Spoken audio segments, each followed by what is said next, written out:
Pile poil, pile poil, pile poil. Je dis Kaïyata. Bonjour l'univers, bonjour le monde, bonjour l'Afrique, bonjour le Gabon, bonjour les Blacks, mon peuple. Ce matin, je viens vous saluer et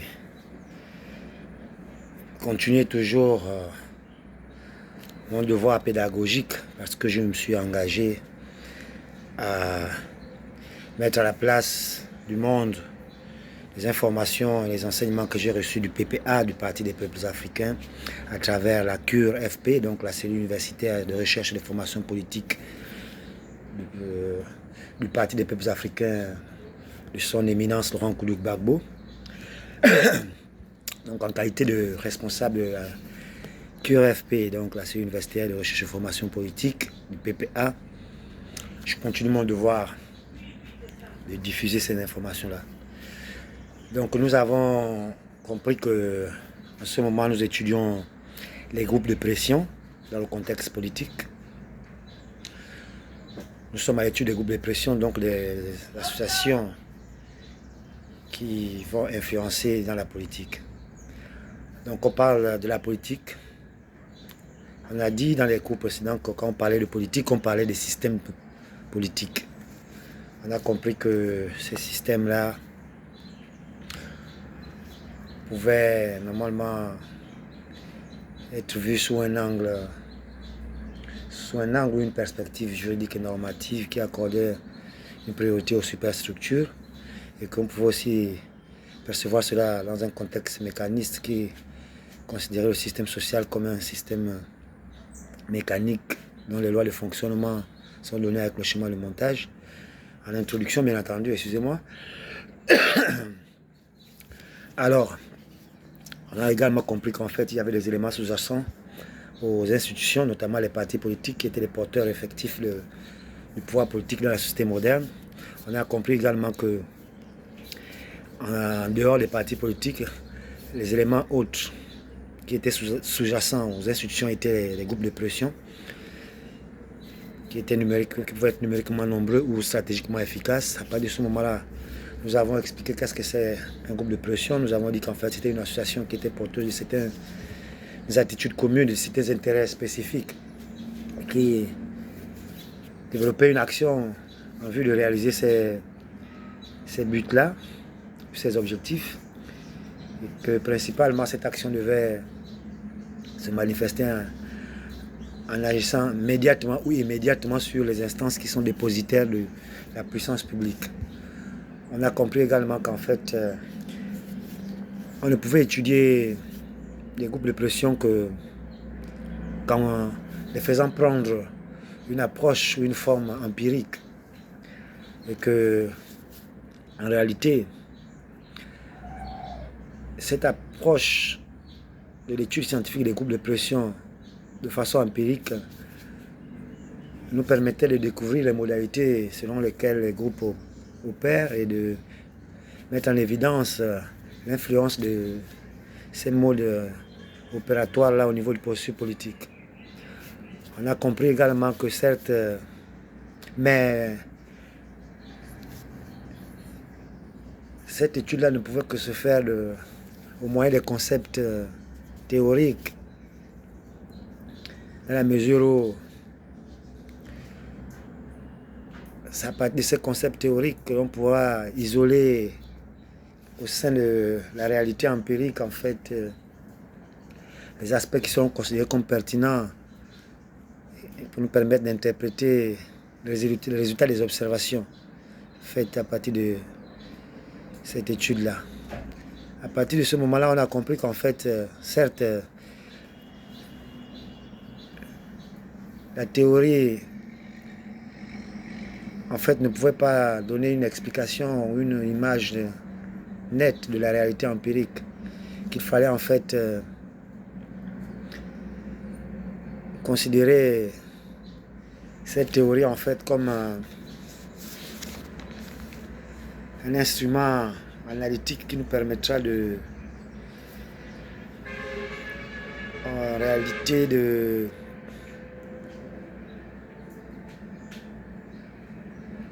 comprendre les phénomènes qui se déroulent dans cette étude-là, l'étude des groupes de pression, et d'observer ces phénomènes et d'en tirer des interprétations. On a compris qu'il était clair qu'en fait, cette théorie pouvait être révisée à la vue des résultats recueillis par cette analyse théorique. Il fallait aussi qu'on considère que pour entreprendre une étude scientifique, sinon théorique, on ne pouvait qu'en fait que réaliser un cadre conceptuel qui permettra d'organiser la connaissance.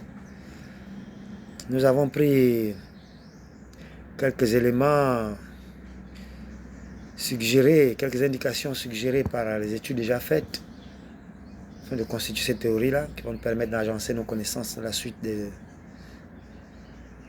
l'examination de l'étude scientifique des groupes de pression, et que à partir de ces éléments suggérés, nous pouvons aussi également mettre en œuvre par l'étude aussi des systèmes politiques contemporains, mettre une forme de schéma préalable qui va nous permettre de faire avancer la connaissance de l'étude scientifique des groupes de pression. Nous avons alors dit qu'en fait, les groupes de pression se situent dans le contexte du processus politique global, que ce processus se déroulait dans un système de pouvoir, et que ce processus subissait également l'influence d'un contexte culturel, ce qui permettait en fait de comprendre l'action des groupes et de ressortir l'influence ou l'incidence de cette action au niveau du processus politique global et de l'intérêt général. À partir de ce moment-là, nous avons entamé la compréhension du système de pouvoir, nous avons défini le pouvoir, comme cela a été fait pour ne pas se répéter. Nous avons compris que le pouvoir ne se manifestait qu'en fait que dans un cadre institutionnel, et que en fait l'institution ne donnait pas automatiquement un caractère efficace aux décisions prises par le pouvoir, qu'il fallait distinguer l'aspect formel des institutions déterminées par les règles institutionnelles et son effectivité également. Nous avons entamé, sinon emboîté, la compréhension du système institutionnel et son effectivité. Nous avons défini le système institutionnel comme étant un système de place hiérarchisé qui figurait différentes fonctions de pouvoir. On a tout défini dans les cours, vous allez voir, et dans les explications précédentes. On a compris également qu'en fait, pour l'analyse du système institutionnel, nous amenait à comprendre, à considérer deux aspects, un aspect potentiel et un aspect actuel. On a compris qu'en fait, l'effectivité du système institutionnel, donc du pouvoir, ne pouvait que se faire éclairer et expliquer à partir du plan du potentiel et du plan des actions. On a essayé de montrer que le plan du potentiel est en fait un plan qui permettait de nous éclairer sur la distribution ou la redistribution du pouvoir au niveau du système institutionnel. Qu'en fait, c'était un système constitué, ou bien un plan constitué de points ou de positions possibles où les individus peuvent accéder, où ils se repartissent également.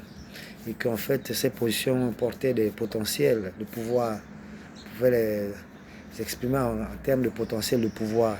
Et qu'en fait, ces potentiels variaient. Et qu'il y avait des liaisons entre ces points. On pouvait également associer une mesure à ce potentiel qui permettait de donner une valeur quantitative à la notion. Et également, nous avons compris que à partir des liaisons qu'il y a entre les positions, les configurations d'ensemble se constituent,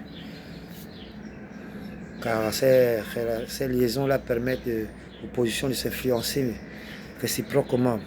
Donc ça donnait des configurations d'ensemble qui pouvaient nous donner des configurations du type diffusion où les potentiels tendent à s'égaliser partout et des configurations du type concentration où les potentiels prennent des valeurs très élevées à quelques points et des valeurs très très basses partout ailleurs.